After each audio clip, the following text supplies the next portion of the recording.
Welcome to part 3 of the Crucifixion Quiz. So far, we've looked at the ancient sources, we've heard from the archaeologists. Now it's time to consult the medical professionals. Stay tuned.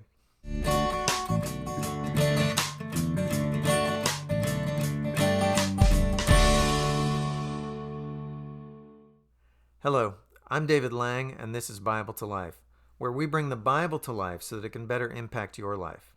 To make sure you don't miss future installments of the Crucifixion Quiz, go ahead and click the subscribe button and sign up for notifications. All right, let's get right into our first and only question for today's installment. True or false? Crucifixion caused death by asphyxiation. In other words, people suffocated while on the cross. Now, everybody knows the answer to this one. Everybody's heard this before, right? The answer is false. False? I thought it was true. Everybody says that people who die by crucifixion die of asphyxiation. They can't breathe. They have to pull themselves up to take a breath. Now, if you believe this, you're in good company. Most of the preachers and teachers and scholars of the last 70 or 80 years have repeated this idea that crucifixion caused death by asphyxiation. C.S. Lewis, one of my favorites, described the crucifixion of Jesus this way: the buzzing cloud of flies about the cross, the flayed back pressed against the uneven stake, the nails driven through the mesial nerves, the repeated incipient suffocation as the body droops, the repeated torture of back and arms as it is time after time, for breath's sake, hitched up. By the way, while I'm bursting bubbles, that's how C.S. Lewis writes. He does not write like this, with this meme that's been going around ever since the coronavirus thing started. This is not C.S. Lewis. C.S. Lewis does not write like this. He writes a lot better than this. And you may like the sentiment of the meme, but please take C.S. Lewis's name off of there before you share it. All right, my rant and my defense of C.S. Lewis's literary abilities aside, what C.S. Lewis is describing in that passage is the asphyxiation theory of crucifixion. He's describing death by asphyxiation. So this was a widely accepted idea. Now, where did this idea come from? Well, it came from a French surgeon back in the 1940s named Pierre Barbas. Barbas examined the remains of some victims of execution at the hands of the Nazis.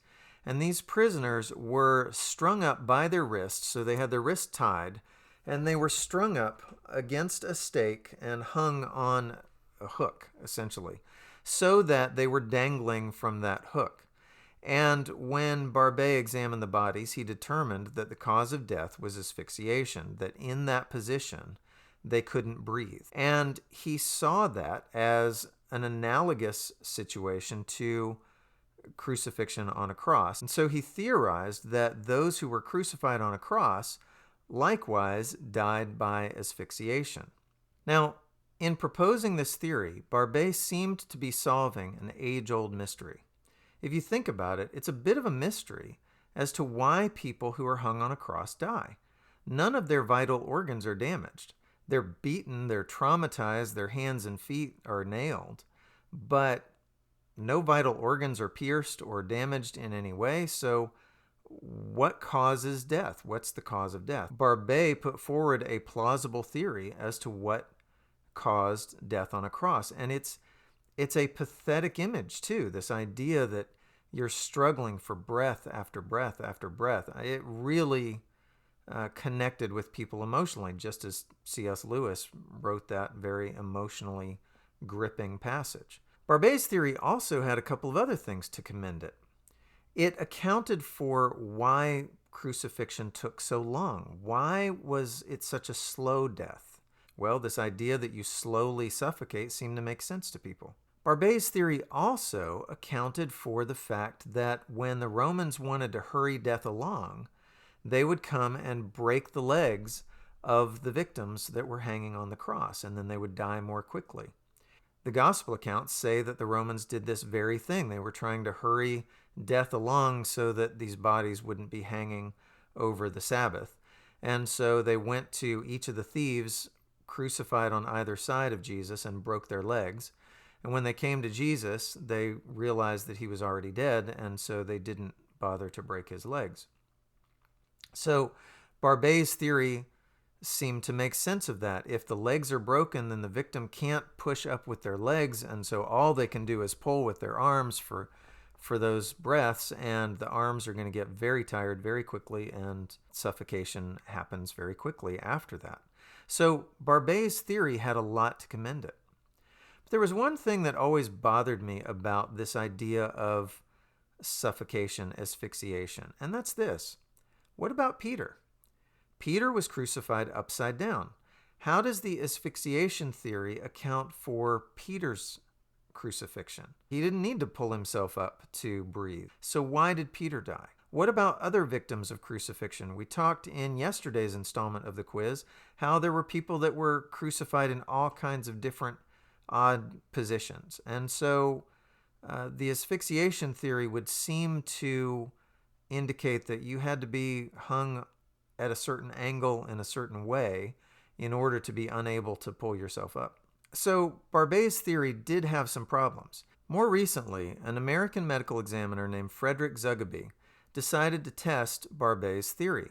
So he set up experiments with live subjects where he positioned them on crosses, obviously with all kinds of safety measures, and tested their ability to pull themselves up, tested their ability to breathe, even tested their blood oxygen levels. And what he found was they reported that they were completely unable to move in that position. So they couldn't pull themselves up if they wanted to. And they also reported no trouble breathing, and there was no reduction in their blood oxygen level. So that kind of busted Barbas' theory of asphyxiation as the cause of death. Then that raised another issue. What is the cause of death? Well, Zugaby put forth another theory, and that was that victims of crucifixion died of shock. Shock occurs when the organs and tissues of the body are not receiving adequate blood flow, which deprives them of oxygen and allows waste products to build up. Initially, the body responds by trying to maximize blood flow to the vital organs. The body tries to keep itself alive. But as the tissues that are not receiving adequate blood flow begin to die, it taxes the whole system, and eventually the body just shuts down. So Zugaby suggested that crucifixion caused death by shock. And Zugaby's theory, like Barbas' theory, accounts for the length of time that it takes to die on the cross. Dying by shock is a slow process. So the nailing of the hands and the feet, all of the beatings beforehand, all of the loss of blood before you get hung on the cross creates a trauma that you're then put in a position where you feel like your whole body's being pulled apart. And the tissues that are losing blood begin to die, and the body keeps trying to keep the vital organs alive so that you can stay alive longer, but in a sense, your body's now working to torment you even longer by trying to keep you alive. And as those tissues begin to die, the extremities begin to die, then the body eventually becomes overwhelmed, and eventually you expire. So shock accounts for the length of time it took for people to die on the cross. It also accounts for the breaking of the legs. The additional trauma of breaking the largest bones in the body and bones near major arteries and so on would increase the blood loss and the trauma and lead to a faster death. It would overwhelm the system that much faster. The other thing that Zugaby's theory has to commend it is that it accounts for the diversity of ways that people were hung on the cross. It doesn't matter now if you're hung with your arms at the right angle. If you're put in this position, shock is eventually going to take place. While it's doubtful that ancient Romans would have had any concept of the medical condition of shock, Zugaby's theory does accord well with an ancient writer's description. Seneca the Younger, in writing about a man who committed suicide rather than go to the cross, He was trying to justify the man's decision, and he said, "Can anyone be found who would prefer wasting away in pain, dying limb by limb, or letting out his life drop by drop, rather than expiring once for all? Can any man be found willing to be fastened to the accursed tree, long sickly, already deformed, swelling with ugly wheals on shoulders and chest, and drawing the breath of life amid long drawn-out agony? He would have many excuses for dying, even before mounting the cross." So Seneca's idea of dying limb by limb, letting out your life drop by drop, that's a pretty good description of the medical condition known as shock. And when Seneca asks, "Can any man be found willing to be fastened to the accursed tree?" the beautiful, wonderful answer of the gospel is yes, a man was found who was willing to go to the cross for our sakes. When Jesus is in Gethsemane contemplating the cross, where this other man chose suicide, Jesus asked his Father, "Let this cup pass from me if possible." But then he affirmed his willingness to do the Father's will. Praise God for the willingness of Christ to go to the cross for our sake and to experience this death, this letting out his life drop by drop, this dying limb by limb for our sakes. All right, that's it for today's installment of the Crucifixion Quiz. Tomorrow we'll begin to look at the crucifixion of Jesus and the reasons that Jesus was crucified. So be sure to tune in tomorrow. And if you like this video, please click the like button and please subscribe to this channel so you don't miss out on future videos. And please share this video with others. Thanks. Happy Easter.